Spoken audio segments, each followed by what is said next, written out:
प्यारे बच्चों नमस्कार। आज की वीडियो में आपका स्वागत है। आज हम डिस्कस करेंगे कोऑर्डिनेट ज्योमेट्री 3D। इससे पहले 2D आप पढ़ चुके हैं, थोड़ा सा उसे रिकॉल कर लेते हैं। तो उसमें हमने आपको बताया था 2 डायमेंशनल। तो क्या था 2 डायमेंशनल वो देख लीजिए।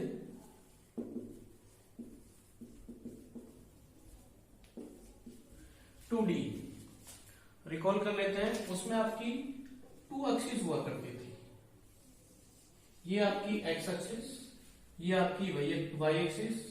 एक्स को हम थोड़ा सा इधर भी बढ़ा देते हैं तो ये एक्स डैश, वाई को थोड़ा नीचे तो ये आपका वाई डैश। ये आपका मूल बिंदु 0 0। तो इसमें जो ये आपकी एक्स अक्ष है, ये आपकी वाई अक्ष है। अगर हम बात करें तो जो एक्स अक्ष है इधर आपकी प्लस हुआ करती थी, इधर आपकी माइनस। वाई ऊपर प्लस और नीचे माइनस। अगर हम कोई भी इसमें कोऑर्डिनेट की बात करें यहां पे एक्स वाई, तो इसका क्या मतलब हुआ करता था कि उसको एक्स इस अक्ष पे तो चला है एक्स और इस पे चला है वाई। तो 2D में अगर आपको कोऑर्डिनेट बनाना है तो वो आपका पेयर में होगा। इसमें एक चीज और देखनी है आपको कि जो x और y अक्ष है इसमें कितने क्वाड्रेंट हुआ करते थे आपके। फर्स्ट, अगर आप ऐसे देखो कि कोई प्लेन है तो उस प्लेन को ये जो अक्ष है वो 4 भागों में बांट देते हैं, 4 पार्ट्स में। तो ये आपका फर्स्ट पार्ट हो गया, ये आपका सेकंड पार्ट हो गया, ये थर्ड और ये आपका फोर्थ। फर्स्ट की बात करें तो इसमें दोनों ही अक्ष आपकी प्लस प्लस होती है। इसकी बात करें तो x माइनस का, y प्लस का। थर्ड की बात करें तो माइनस माइनस, और फोर्थ की बात करें तो प्लस माइनस। सिंपल, x अक्ष इधर प्लस का होगा, इधर माइनस का होगा। तो ये जो है आपके 2 एक्सिस 2D किसी भी प्लेन को आपके 4 भागों में बांट देते हैं। तो अब हम बात करेंगे 3D की। 3D में क्या होता है,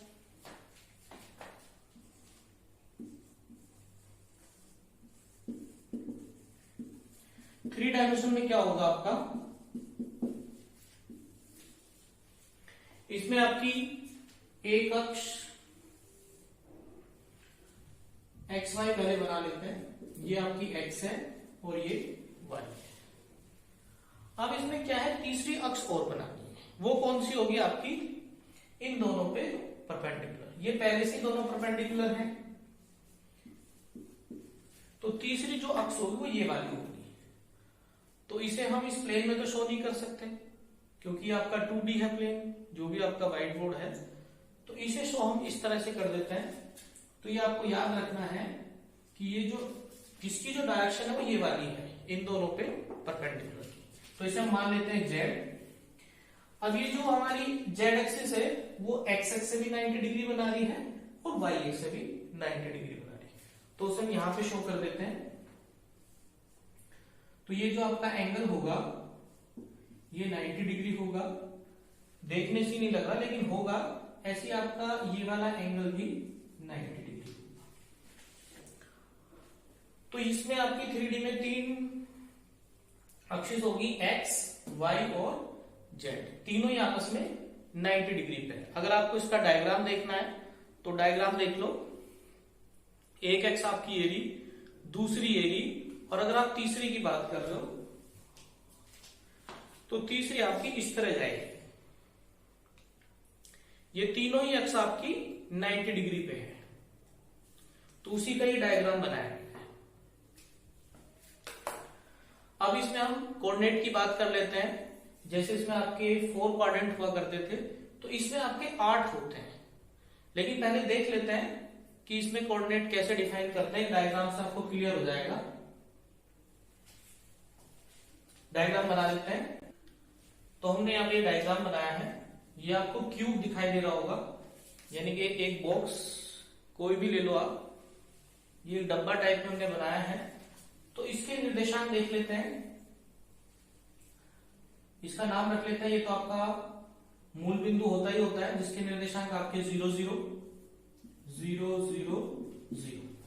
अगर हम इसकी बात करें तो ये बिंदु जो है एक्स एक्स पे है, तो इसमें जो एक्स का कोऑर्डिनेट होगा एक्स, बाकी वाई का 0 0। अगर हम इसकी बात करें वाई एक्स पे, तो एक्स इस पे 0 है, फिर वाई और फिर 0। अगर जेड एक्स की बात करें तो यहाँ पे आपका 0 0, एक्स भी 0 है, यहाँ पे जेड एक्स पे वाई भी 0 है, और जेड की वैल्यू हो जाएगी जेड। अब आप इस बिंदु की बात करें तो ये जो बिंदु है आपका एक्स और वाई प्लेन में है, ये बिंदु, तो इसके जो कोऑर्डिनेट हो जाएंगे एक्स वाई, इसमें जेड नहीं तो जेड की वैल्यू 0। ऐसे आप ये वाला बिंदु देखो, ये जो है आपका वाई और जेड प्लेन में है, तो एक्स इसमें नहीं है तो एक्स की वैल्यू 0 हो जाएगी, वाई और जेड। अगर आप इस बिंदु की बात करें तो ये आपका एक्स और जेड प्लेन में है, इसमें वाई नहीं है तो एक्स की वैल्यू एक्स, वाई नहीं है तो 0 और z। एक बिंदु है आपका ये वाला, अगर आप इस बिंदु को देखोगे तो ये आपका तीनों प्लेन में है, यानी कि एक्स वाई जेड, ये ना इस प्लेन में है एक्स वाई में, ना ही वाई जेड प्लेन में, ना ही जेड एक्स में, ये हट के है। तो इसका जो कोऑर्डिनेट होगा, अगर आपको यहाँ पे पहुंचना पड़ जाए तो उसके कोऑर्डिनेट होंगे एक्स वाई और जेड। तो इस फिगर से आपको थोड़ा सा क्लियर हो जाएगा कि आप कोऑर्डिनेट कैसे रखते हैं। तो आगे तो ये डायग्राम आप लोगों को समझ में आ गया होगा, इसे थोड़ा सा और देख लो। ये क्या है, यहाँ पे मूल बिंदु था, ओरिजिन था, एक्स एक्स इधर प्लस की ओर है, अगर हम इसको थोड़ा सा और बढ़ा दें तो ये आपका एक्स डैश हो जाएगा। ऐसे ही सेम अगर वाई को आप अपोजिट डायरेक्शन में बढ़ा दो तो ये आपका वाई डैश हो जाएगा, और जेड को अपोजिट डायरेक्शन में बढ़ा दो तो ये आपका जेड डैश हो जाएगा। इस तरीके से ये तो क्या जो डब्बा है, बॉक्स हमने बनाया है, ये तो एक्स वाई जेड की पॉजिटिव साइड की ओर रखा है। अगर हम इसे देखें, जैसे आपके 2 एक्सिस थी, वो किसी प्लेन को आपके 4 भागों में बांटता था। सेम यहाँ पे अगर हम इन 3 एक्सिस की बात करें तो ये जो पूरा स्पेस है उसको ये हमारा 8 भागों में बांटेगा। अब 8 पार्ट कौन कौन से हैं, थोड़ा सी दूसरी फिगर बना देते हैं, उसमें आपको थोड़ा सा आइडिया मिलेगा कि 8 कहाँ है। तो हमने ये फिगर बनाई है, इसे थोड़ा सा देखो। ये 2 प्लेन है जो एक दूसरे को काट रहे हैं, तो यहां पे देखो, आप इससे समझने की कोशिश करो कि जो 3D है, आपके जो 3 एक्सिस थी एक्स वाई जेड, वो इस स्पेस को 8 भागों में बांट दिया। तो यहां से आपको 4 दिखाई दे रहे होंगे, एक तो ये रहा, एक इधर वाला, एक ये वाला, एक ये वाला, 4 स्पेस है। अब हम क्या करेंगे, ये है आपकी, इसको हमने बीचों बीच में से काट दिया, ये समझो कि इसे हमने बीच में से काट दिया। तो ये तो है आपकी एक्स एक्स, इसको थोड़ा सा बढ़ा लेते हैं इधर को, ऐसे ही आपके ऊपर को वाई एक्स, इसे थोड़ा नीचे बढ़ा लेते हैं वाई एक्स, और ये है आपकी जेड। तो एक्स वाई जेड, इसको इधर बढ़ा लेते हैं तो ये हो जाएगा आपका जेड। तो यहां से आपको क्लियर हो गया होगा कि ये जो आपकी एक्स वाई जेड है वो किसी भी स्पेस को 8 भागों में डिवाइड कर देती है। इन 8 भागों को हमने वहां पे तो क्वाड्रेंट कहा गया था, यहाँ पे ये ऑक्टेंट हो जाएगा, अष्टक। तो अब देख लेते हैं अष्टक यानी कि 8 भाग कौन कौन से हैं। उसमें जो आपका फर्स्ट होगा, इसे हम ओ कहेंगे। तो जो फर्स्ट होगा वो आपका O X Y Z, second O X, पहले एक्स पे डैश, एक्स डैश का मतलब माइनस से हो जाएगा, थर्ड हो जाएगा O X Y dash Z, fourth O X Y Z dash, 5 O X Y Z यानी कि X dash Y dash, 6 O X Y Z Y dash Z dash, 7 O X Y Z X dash Z dash, और 8 आपका आ जाएगा O X Y Z यानी कि तीनों के तीनों माइनस। याद करने का तरीका बहुत आसान है, पहले ओ एक्स वाई यानी कि ये आपके प्लस प्लस, जहां भी डैश है वहां पे माइनस आ जाएगा, plus minus plus plus plus minus minus minus plus plus minus minus minus plus minus और ये तीनों माइनस। तो यहां पे देखो याद करने का, पहले तो तीनों फर्स्ट उसमें तो जो इसके ऑक्टेंट बना है यानी कि 8 भागों में बांटा है, तो पहला तो प्लस प्लस, फिर एक्स पे डैश वाई पे जेड पे, फिर X dash Y dash Y dash Z dash, फिर एच डैश जेड डैश और फिर तीनों पे। तो जहां भी आपका डैश लगा वो माइनस का होगा। तो इस तरह से ये आपका ऑक्टेंट बनके तैयार हो जाएगा। अगर कोई पूछे फॉर एग्जांपल के तौर पे कि आपका ये 1, 1 और 3 किस ऑक्टेंट में है, तो आप बता सकते हो कि तीनों प्लस है तो ये फर्स्ट ऑक्टेंट में है। जैसे 2D में करते थे, अगर प्लस प्लस है तो फर्स्ट में पहुंच जाता था, माइनस माइनस है तो थर्ड में पहुंच जाता था। सेम इसको आपको याद रखना है कि फर्स्ट में सेकंड में इस तरह बनाना, इजली से आपका याद हो जाएगा। अब थोड़ा सा आगे बढ़ते हैं।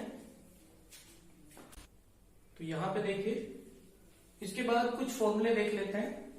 हमने आपको 2D में बताया था कि अगर हम फाइंड करना चाह रहे हैं, कोई भी आपके 2 पॉइंट है और उनके बीच में हम डिस्टेंस फाइंड करना चाह रहे हैं, तो उसका फॉर्मूला जो हो जाएगा डिस्टेंस बिटवीन 2 पॉइंट। एक बिंदु आपका P है, एक Q है। P के जो कोऑर्डिनेट आपका x1 y1 z1, Q के जो कोऑर्डिनेट है x2 y2 z2। तो मान लेते हैं कि जो दोनों के बीच की डिस्टेंस है वो d है, तो उसका फॉर्मूला क्या होगा आपका, d इक्वल टू PQ बराबर होगा square root of x2 minus x1 का square plus y2 minus y1 का square plus z2 minus z1 का स्क्वायर। ये आपने 2D में भी याद किया था, 2D में आपका z नहीं था। इसके बाद नेक्स्ट फॉर्मूला है कि अगर हमें किसी ट्रायंगल का सेंट्रोइड फाइंड करना है, कि कोई आपका त्रिभुज है और उसका हमें केंद्रक ज्ञात करना है, तो उसके कोऑर्डिनेट क्या होंगे। तो आपको क्या है कि ABC जो उसके तीनों वर्टेक्स है, जो सिरे हैं, उनके कोऑर्डिनेट अगर गिवन है, फर्स्ट जैसे x1 y1 z1, B के x2 y2 z2, C के x3 y3 z3, तो इसका जो सेंट्रोइड होगा क्या होगा, केंद्रक, तो उसके निर्देशांक होंगे आपका x1 plus x2 plus x3 upon 3, पहला जो कोऑर्डिनेट आएगा। दूसरा, तीनों y1 को जोड़ के 3 से डिवाइड कर देंगे, और इसके बाद तीनों z को यानी कि z1 plus z2 plus z3 upon 3। इस तरीके से क्या होगा आपका ये कोऑर्डिनेट ऑफ G क्या आ जाएंगे। इस G को हम क्या कहेंगे, ये जो G है आपका, ये इसका सेंटर है, केंद्रक है। तो अगर हमें त्रिभुज के केंद्रक फाइंड करना है तो इस फॉर्मूले से फाइंड कर सकते हैं। और दो बिंदुओं के बीच की दूरी ज्ञात करनी है तो ये वाला फॉर्मूला अप्लाई कर सकते हो। इसके बाद एक फॉर्मूला और देख लो इसके बाद, कि अगर आपको 2 पॉइंट गिवन है तो उससे जो आपकी लाइन जा रही है, तो हम एक उसके बीच में एक ऐसे बिंदु के कोऑर्डिनेट फाइंड करने जा रहे हैं। इन दोनों बिंदुओं के मिलाने वाली जो रेखा है उसके बीच हम एक ऐसा पॉइंट फाइंड करने जा रहे हैं जो इस लाइन को m1 रेशियो m2 में डिवाइड कर देता है। तो इसकी कोऑर्डिनेट हम मान लेते हैं सपोज x y z। आपको फाइंड क्या करना है, coordinate of A point dividing join of 2 points x1 y1 z1 and x2 y2 z2 in the ratio m1 ratio m2। यानी कि दो बिंदु है आपके, उनको मिला दे तो एक लाइन बन के तैयार होगी। तो उसके बीच हम एक ऐसा बिंदु फाइंड करने जा रहे हैं, एक ऐसा पॉइंट फाइंड करने जा रहे हैं जो इस रेखा को m1 रेशियो m2 में डिवाइड कर रहा है। तो उसके कोऑर्डिनेट क्या होंगे, तो इसका फॉर्मूला है x इक्वल टू, ये ले लो आप, m1 की इसके साथ प्रोडक्ट होगी और m2 की इधर प्रोडक्ट होगी। तो जब x की बात करेंगे तो x लिया जाएगा, जब y की बात करेंगे तो y लिया जाएगा। तो इस फॉर्मूले से आपका बन के तैयार होगा m1 x2 plus m2 x1, और नीचे कर देंगे आप m1 प्लस m2। सेम अगर हम y का बनाए तो y बराबर होगा m1 y2 plus m2 y1 upon m1 plus m2। z बराबर होगा m1 z2 plus m2 z1 upon m1 plus m2। तो ये फॉर्मूले भी आपको याद रखने हैं कि अगर दो बिंदु है उसके बीच में हमें कोई 2 पॉइंट गिवन है, उनके बीच में हमें कोई पॉइंट एक ऐसा फाइंड करना है जिसका रेशियो m1 और m2, तो वो आप इस फॉर्मूले से